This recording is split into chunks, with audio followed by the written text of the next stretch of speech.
சில பேர்கிட்ட மட்டும் பணம் சேர்ந்துட்டே இருக்கு அப்படின்னு என்னைக்காவது யோசிச்சிருக்கீங்களா? அப்படி அவங்க கிட்ட என்ன சீக்ரெட் இருக்கு? இல்ல நம்ம கிட்ட இல்லாத ஒரு ஹேபிட் அப்படி என்ன அவங்க கிட்ட இருக்கு அப்படின்னு என்னைக்காவது நினைச்சு பார்த்துருக்கீங்களா? சில பேரை பார்க்கும்போது ஒண்ணுமே இல்லாதவங்க மாதிரி இருப்பாங்க. ஆனா, ஒரு சமயம்னு வரும்போது அ நம்மளே ஆச்சரியப்படுற அளவுக்கு ஒரு சம்பவம் பண்ணுவாங்க. இப்போ எனக்கு தெரிஞ்ச ஒரு பரோட்டா கடைக்காரங்க இருக்காங்க. அவங்க வந்து சாதாரணமா சின்ன கடை போட்டு நடத்திட்டுருக்காங்க. ஹஸ்பண்ட், ஒய்ஃப் இருப்பாங்க. பார்க்கறக்கு ரொம்ப சாதாரணமா, சிம்பிளா நம்ம என்ன நெனைப்போம், அவங்க பாவம் ஏதோ கஷ்டப்பட்டு தான் ஒரு இது பண்ணிட்டுருக்காங்க. அவங்களுக்கு ஏதோ வருமானம் அவங்க சாப்பிட்றக்கு அளவா, கடை நடத்துறக்கு அளவா ஏதோ இருக்கும். அப்படிதான் நம்ம நெனச்சிட்டு இருப்போம். நான் நெனச்சிட்டு இருந்தேன். அப்போ அவங்க பொண்ணுக்கு கல்யாணம்னு சொல்லி ஒரு நாள் கூப்ட்டுருந்தாங்க. சரின்னு அங்க போய் பார்த்தா, அதாவது அந்த ஊர்லயே அதுதான் பெரிய மண்டபம். அவ்ளோ பெரிய மண்டபம் புக் பண்ணியிருக்காங்க. அவங்க பொண்ணெல்லாம் பார்த்தா டாக்டருக்கு படிச்சிருக்காங்க. அவங்க ஒய்ஃபு அவங்க ஒய்ஃப் போட்டிருக்கிற நகையெல்லாம் பார்த்தா, "ஓ! இவங்க இந்த அளவுக்கு இருக்காங்களா?" அப்படின்னு யோசிக்கிற அளவுக்கு இருந்துச்சு. ஆனா, நமக்கு பார்க்கும்போது என்னன்னா, ரொம்ப சாதாரணமா இருக்காங்க. அப்போ நான் அவங்க கிட்ட நான் பேசிட்டு இருக்கும்போது, நான் தெரிஞ்சுட்ட சில விஷயங்கள் தான் நான் இப்போ உங்களுக்கு சொல்லப் போறேன். அது போக நான் புக்ல படிச்ச விஷயங்களும் எனக்கு தெரிஞ்சது கொஞ்சம் கொஞ்சம் எல்லாம் தான் இப்போ நான் உங்களுக்கு சொல்லப் போறேன். எப்படி ஒரு சிலரால மட்டும் இப்படி பணம் சேர்க்க முடியுது, ஒரு சிலருக்கு மட்டும் ஏன் அப்படி சேருது அப்படின்னு நம்மளுக்கு ஒரு எண்ணம் இருக்கு இல்லையா? அதுக்கான பதில் தான். இந்த மாதிரி வீடியோ தொடர்ந்து நான் சீரியஸா போடணும் அப்படின்னு நினச்சிங்கன்னா, நீங்க எனக்கு கமெண்ட்ல சொல்லுங்க. இப்போ தான் ஃபர்ஸ்ட் டைம் நம்ம வீடியோ பார்க்குறீங்கன்னா, மறக்காம நம்ம சேனலை சப்ஸ்கிரைப் பண்ணிக்கோங்க. ஃபர்ஸ்ட்டு விஷயம் என்னன்னு பார்த்துட்டிங்கன்னா, நம்மள சுத்தி இருக்கிறவங்க பேச்ச நம்ம கேட்கவே கூடாதுங்க. அதாவது இப்போ அவங்க நம்மள ஒரு டைரக்ட்டாவோ, இல்ல இன்டைரக்ட்டாவோ அவங்க பண்ணுன ஒரு விஷயத்த நம்மள பண்ண வைக்கிறக்காக தான் ட்ரை பண்ணுவாங்க. இப்போ வந்துட்டு ஒரு வீடு வாங்குவாங்க. இப்போ நம்ம பக்கத்துல இருக்கிறவங்களாகட்டும், இல்ல சொந்தக்காரங்களாகட்டும், அ வீடு வாங்கியிருக்கேன், கார் வாங்கியிருக்கேன் அப்படிங்கும்போது என்னன்னா, நமக்கு ஆட்டோமேட்டிக்கா தோண ஆரம்பிச்சுரும். அட இவங்க வீடு வாங்கிட்டாங்களா? அப்போ நம்மளும் வீடு வாங்கணுமா? இவங்க கார் வாங்கியிருக்காங்களா? அப்போ நம்மளும் கார் வாங்கணுமா? அப்படிங்கிற மாதிரி இன்டைரக்ட்டா அவங்க அவங்க பண்ணுறதையெல்லாம் நம்மள பண்ண வைக்க முயற்சி பண்ணுவாங்க. இப்போ அதனால கஷ்டப்பட போறது யாருன்னா நம்ம தான். ஏன்னா, நம்ம வீடு கட்டினாலும் அதுக்கு லோன் போட்டு இஎம்ஐ நம்ம தான் கட்டப் போறோம். அதுவே கார் வாங்கினாலும் இஎம்ஐ நம்ம தான் கட்டப் போறோம். ஆனா என்னன்னா, அந்த சுத்தி இருக்கிறவங்க நம்மள மைண்ட மாத்த பார்ப்பாங்க. இப்போ நீங்க சுத்தி இருக்கிறவங்ககிட்ட போய் நீங்க உங்க ஃப்ரெண்ட்ஸோ, இல்ல சொந்தக்காரங்களோ அவங்க கிட்ட போய் பிஸ்னஸ் பண்ண போறேன்னு சொல்லி பாருங்களேன். அதுக்கும் விட மாட்டாங்க. "ஐய்யய்யோ! பிஸ்னஸ் எல்லாம் வேண்டாம்ப்பா. அதெல்லாம் ஏதாவது அது அப்படி ஆயிரும், இப்படி ஆயிரும். அதுவும் பண்ணாத" அப்படிம்பாங்க. ஒருவேளை நீங்க பிஸ்னஸ் பண்ணாம, நீங்க பாட்டுக்கு ஏதோ ஒரு கம்பெனிக்கு, இல்ல ஒரு ஆஃபீஸ்க்கு நீங்க எங்கேயோ வேலைக்கு போயிட்டுருக்கீங்கனாலும், "என்னடா இவன் எதுவும் சொந்தமா எந்த தொழிலும் பண்ண மாட்டேங்கிறான். இவன் இப்படியே வேலைக்கு போயிட்டுருக்கான்" அப்படின்னு அதுக்கும் பேசுவாங்க. அதாவது சுத்தி இருக்கிறவங்க பேச்ச கேட்டுட்டு இருந்தீங்கன்னா, எதுவுமே பண்ண முடியாது. அதனால சுத்தி இருக்கிறவங்க பேச்ச கேட்கறத முதல்ல விட்டுருங்க. ஃபர்ஸ்ட்டு விஷயம் அதுதான். யாரோட பேச்சையும் கேட்காதீங்க. அது ஃப்ரெண்ட்ஸ் ஆகட்டும், சொந்தக்காரங்களாகட்டும், யாரா இருந்தாலுமே அவங்க பேச்ச கேட்க வேண்டாம். 2வது விஷயம் என்னன்னா, கஞ்சத்தனமா இருக்க பழகுங்க. அதாவது கஞ்சத்தனம்ங்கிறது நம்ம ஒரு சில பேர் நெனச்சுக்குவாங்க. அது வந்துட்டு ரொம்ப ஏதோ நம்மள "ஐயோ! அவன் கஞ்ச பிசுனாரிப்பா" அப்படின்னா ஏதோ நம்மள கெட்ட வார்த்தையில திட்டுற மாதிரி, அ அது ஏதோ நம்மள ஒரு டிஸ்ரெஸ்பெக்ட்டா ஒண்ணு சொல்ற மாதிரி நெனச்சுக்குவாங்க. அப்படியெல்லாம் எதுவுமே கிடையாதுங்க. அதில எந்த டிஸ்ரெஸ்பெக்ட்டும் இல்ல. கஞ்சத்தனமா இருக்கிறதுல. இப்போ அ நம்ம தியேட்டருக்கு போனா, பாப்கார்ன் வாங்கி சாப்பிடலன்னா, அது இன்னும் நமக்கு கேவலமெல்லாம் கிடையாது. இதுவே நம்ம நம்ம குழந்தைங்க கவர்மெண்ட் ஸ்கூல்ல தான் படிக்குது அப்படின்னா, அதுலயும் நம்மளுக்கு எந்த ஒரு கௌரவ குறைச்சலும் கிடையாது. நம்மகிட்ட கார் இல்லையா? பைக் தான் இருக்கா? ஓகே. பைக்கும் இல்லையா? சைக்கிள் தான் இருக்கா? அதுவும் ஓகே. இதில எந்த ஒரு அ கௌரவ குறைச்சலும் கிடையாது. அதனால கஞ்சத்தனமா இருக்க பழகுங்க. இதுதான் 2வது விஷயம். அடுத்து 3வது விஷயம். என்னைக்கோ ஒரு நாள் வர சொந்தக்காரங்களுக்காக நம்ம பார்த்து பார்த்து ஒரு விஷயம் பண்ணிட்டுருப்போங்க. அதாவது இப்போது ஐயோ சொந்தக்காரங்க வந்து தங்குவாங்க, ஏதாவது ஒரு விசேஷம்னா வருவாங்க, நம்ம அதுக்கு வந்துட்டு பெரிய வீடாக கட்டணும். அதாவது நம்ம வீட்டில் இருக்கிற ஆளுங்களுக்கு தகுந்த மாதிரி ஒரு பெட்ரூமோ இல்லை டபுள் பெட்ரூமோ அந்த மாதிரி நம்ம வீட்டு ஆளுங்களுக்கு தகுந்த மாதிரி நம்ம கட்டுறது தப்பு இல்லை. அதுவே இல்லை சொந்தக்காரங்க வருவாங்க, அதனால் அவங்களுக்கு வந்துட்டு இன்னொரு பெட்ரூம் இருந்தால் வசதியாக இருக்கும், இல்லை இன்னொரு 2 பெட்ரூம் எக்ஸ்ட்ரா இருந்துச்சுன்னா நமக்கு இன்னும் கொஞ்சம் சௌரியமாக இருக்கும் அப்படின்னு நினச்சி நீங்கள் அந்த மாதிரி சொந்தக்காரங்களுக்குன்னு பண்ணுறது எல்லாமே வேஸ்ட். ஏன்னா அவங்க வந்து தினம் நம்ம கூட தங்க போகிறதில்ல, ஏதோ ஒரு நாள் வர போகிறாங்க. அதுக்காக நம்ம ஒரு ஆடம்பரத்தை பண்ண வேண்டியதில்லை. இப்போது கதவே பாருங்களேன், நான் வந்துட்டு ஐயோ தேக்கு மரத்தில் வாங்கணும், ஒரு 50,000த்துல கதவை வாங்கணும், 1,00,000த்துல வாங்கணும். நம்ம நினச்சா எவ்வளோ லட்சத்துக்கு வேணாலும் வாங்கலாம். அது அந்தளவுக்கு நம்ம பெருமைக்காகன்னு வாங்கக்கூடாது.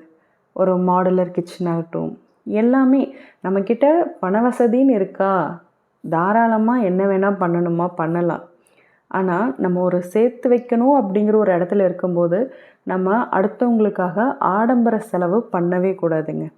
எந்த விதமான ஆடம்பர செலவுமே பண்ணக்கூடாது. காரை வாங்கி நிறுத்தினா தான் ஒருத்தங்க மதிப்பாங்கன்ட்டு நம்ம அந்த காரை வாங்கி நிறுத்தக்கூடாது. நம்ம தேவைக்கா, நம்மளால் முடியுமா, நம்ம சம்பளத்துக்கு நம்மளால் ஒரு காரை வாங்கி நிறுத்தி நம்ம அதை மெயின்டைன் பண்ண முடியுமா அப்படின்னு தான் பார்க்கணுமே தவிர, அடுத்தவங்களுக்காகன்ட்டு எந்த ஒரு செலவையுமே பண்ணிடாதீங்க.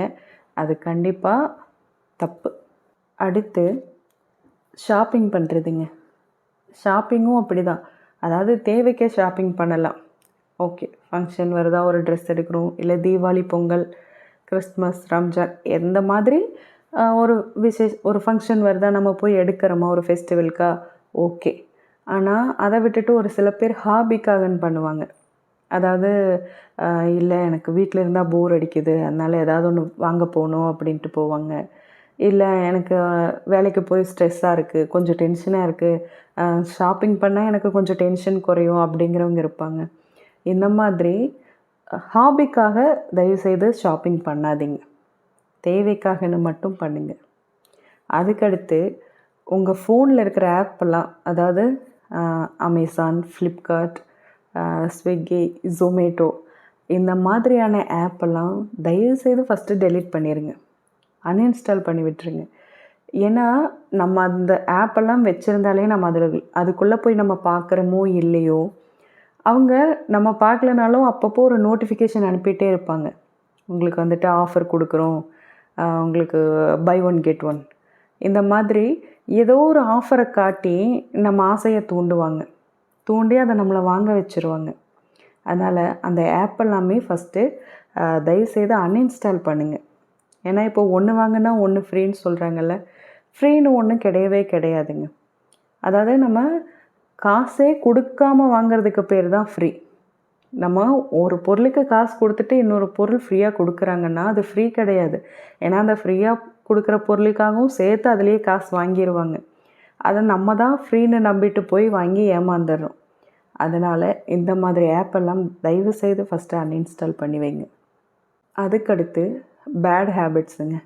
அதாவது ஸ்மோக்கிங் ஆகட்டும், ட்ரிங்க் பண்ணுறதாகட்டும், லிக்கர், இந்த மாதிரி ஒரு ட்ரக்ஸ், வேறு ஏதாவது ட்ரக்காக இருக்கட்டும், இந்த மாதிரி எந்த கெட்ட பழக்கமுமே முடிஞ்ச வரைக்கும் வச்சுக்காதீங்க. தயவுசெய்து அப்படி யாராவது அந்த கெட்ட பழக்கத்தில் இருந்தால் கூட அதை விடுறதுக்கு முயற்சி பண்ணுங்கள். ஏன்னா அது வந்து ஆரம்பத்தில் உங்களுக்கு ஒன்றும் பெருசாக தெரியாது, ஆனால் அது போக போக உங்களையும் அழித்து அது உங்கள் குடும்பத்துக்கும் கஷ்டம் கொடுத்து அது ஒரு பெரிய வேலை பார்த்து விட்டுரும். அதனால் தயவுசெய்து அந்த பேட் ஹேபிட்ஸ்குள்ளே போயிடாதீங்க. அதில் யாராவது இப்போ தான் ஒரு ஸ்டார்டிங் ஸ்டேஜிலலாம் இருக்கீங்க அப்படின்னா தயவுசெய்து அப்படியே அதிலேருந்து வெளியே வந்துடுங்க. இது உங்களுக்கும் நல்லது, உங்கள் குடும்பத்துக்கும் நல்லது. அதனால் தயவுசெய்து அந்த விஷயம் மட்டும் பண்ணாதீங்க. அடுத்து இந்த சமுதாயத்துக்காகன்னு நம்ம பண்ணுற விஷயங்கள்ங்க. அதாவது